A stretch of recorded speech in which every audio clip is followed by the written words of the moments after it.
how would you describe the defense right now?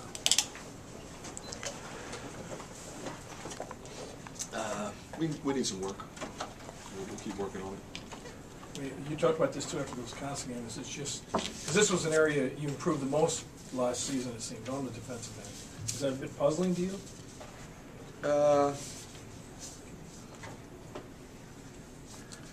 No. You know, I think we played against a team that was inspired, that was really working, sharing the ball. You know, they have good shooters. You know, they haven't been shooting well. Doesn't mean they're not good shooters. Austin Hollins has always been a good shooter. He's been off.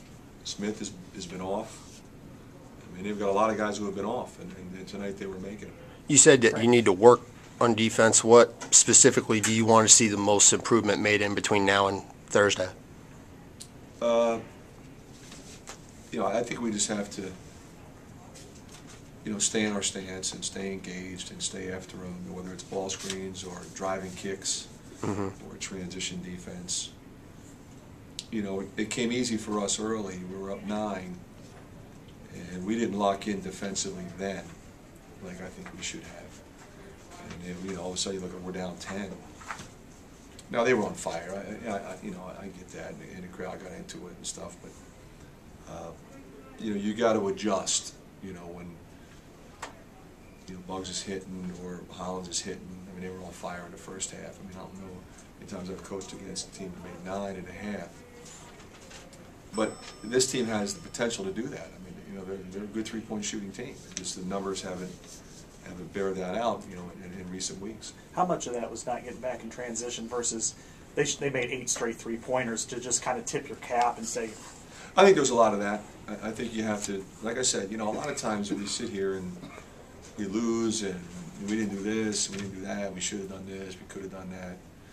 And, you know, they put up 95. Now, we can blame our defense if we want to, but at some point you have to respect your opponent and say, you know what?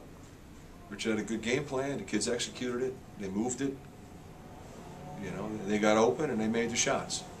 You know, all power to them. When you got a guy like Bugs who he's maybe scored 1 basket all season, has 11 in the first half, and 14 in the game, you just kind of raise your hand and say, well, you know, what are you going to do about that? Yeah, kind of. Yeah, you know. But, you know, I'd like to have, you know, adjusted maybe a little bit quicker to him than he did, but he was open and he made it. Sorry, Coach, how'd you guys play on offense in your mind? At times, really well, I thought. You know, at times, not so good. I mean, we cut it 68-66, and that stretch right after that, we weren't very good.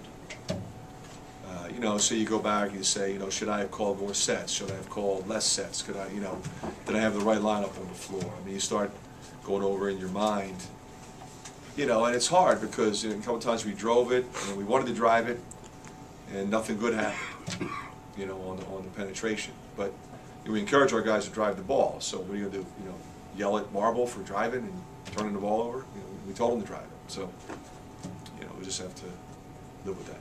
Is Bobby still just too sick to go tonight? Yeah. What did you think of what you got out of Clemens, considering he didn't play at all there in the first half?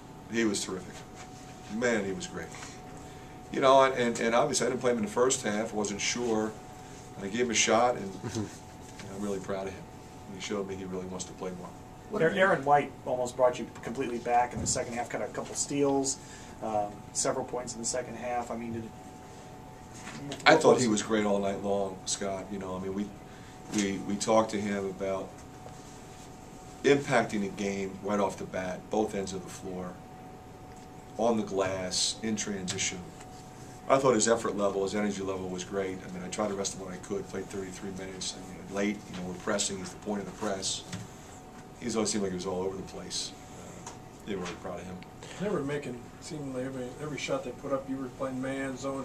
I mean, as a coach, you may call timeouts. Do you almost feel powerless in that situation when that's happening? Well, yeah, I mean, you do, but you always feel like, I think, more so, Rick, okay, what can I do to help them? I mean, that's what you're thinking. Yeah, they're on fire. Yeah, you know, but we can't just say they're on fire. Okay, can we trap them? Can we zone them? Can we press them? Can we switch? You know, you start pushing different buttons. I mean, that's what you do in that situation. More so, it's not as much strategy sometimes as you just change to see if the change works. Whenever you do get Melson back, whether it's Thursday, Sunday, whenever, does he get reinserted back in the starting lineup, or has Josh played his way into it? Josh has been great. I think that's a legitimate question. I think we'll have to evaluate. You know, Mel, we practice tomorrow. We'll see what Mel does tomorrow in practice. You know, he practiced yesterday. He was great in practice. I mean, I thought for sure he was going to play. He just has not been able to move. You know, and I asked him before the game, "You ready to go?" He said no. So. Is it fluid? It's all in his stomach. Stomach. It's all stomach. What do you miss when he's not there? Although post-scoring threat, you know, another rebounder and shot blocker. It's a big physical team, you know, with the way Walker's playing. King is big. Eliason's big. You know, Melson gives just a bigger body. They can bang with those guys. Gives me another option. Gives me another offensive scorer. You know, yeah, we could use him. I mean, you know, you think about how we played against Penn State, and he was great. Wisconsin, I think, made 14 and 19 shots in one stretch in the first half when they got up 10. Tonight, you're talking first half especially, they were going crazy.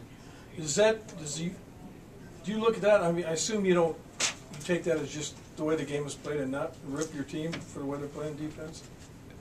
No, I certainly didn't rip them for that. I mean, one time out, I went after them a little bit in that one stretch.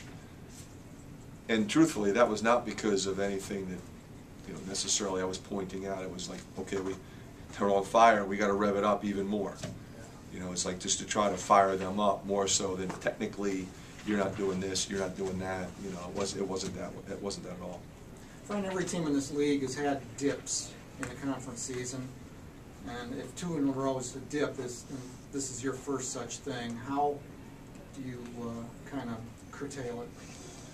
But, you know, like I've always said to you, we never get too high, we never get too low. If we won tonight, we would take the same approach. You know, let's say we came back and, you know, we hit a couple shots and we win this game. You know, everybody's jumping around in the locker room. Okay, all right, that's it. Jump around the locker room, get on a plane. Now we got to go play at Indiana, another tough place to play. You know, sometimes I wonder if they understand, you know, this league and the atmosphere that they walk into every night and how special that is. It's not like that everywhere, even in other BCS schools. It's not like that. So we'll get another crack at it Thursday night, and hopefully we'll play well. You'd like having a game just 2 days from now? Is that going to be a good thing? I think this time of year, yeah, sometimes we get, we can be control freaks and want more time and this and that. This time of year, you want to play. You want to play games. They don't want to practice anymore. It's the end of February. They're tired of looking at each other. Let's go play something else. What happened to Mabel? Second half, he had 1 point at one time. Yeah, tough stretch. He drove it a couple times, and he was on fire in the first half. Didn't make as many. Do they defense him differently? No. Did at Iowa City? No, I don't think so. Is that about the poorest game he has had all year? What's that? Is that about the low-scoring game he had in the second half? He had 4 in one game, I think. I remember that. Okay. Yeah, he had 4 in the second half of the Michigan game, I remember. Okay, thanks, Coach.